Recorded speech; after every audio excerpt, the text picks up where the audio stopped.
ৰঙৰ সতে থাকিব পৰা হ'লে কিতাপ মেলিলেই ছপা আখৰবোৰ উৰিবলৈ ধৰে। ক বৰ্ণই হাতীৰ সুৰৰ দৰে পাক এটা দিয়ে। ত বৰ্ণ গৈ ভ বৰ্ণৰ বকোচাত উঠে। মোৰ খেলি মেলি লাগে। দেউতাৰ উঠে খং। মোৰ মন মগজুৰ সতে চকুক বান্ধিব নোৱাৰোঁ। চিন্তাত ভাগৰি পৰে মা।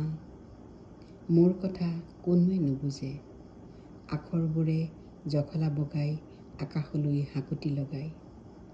নীল নক্ষত্ৰৰ দলিচাত উমলি থাকে।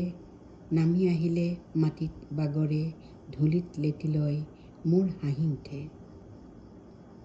মোৰ ভাল লাগে ৰংবোৰ, কেৱল ৰংবোৰ।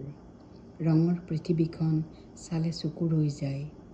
গছ বন নৈ নিজৰা পাহাৰৰ খলা বমাই মোক হাত বাউল দি মাতি থাকে। অবুজন এই আখৰৰ পৰিধি কোনেও দেখা নাই। দেখিছোঁ কেৱল মই যে এটা বাট হেৰুৱা তৰা। এই কথাটোকে বুজাব পৰা হ'লে সকলোকে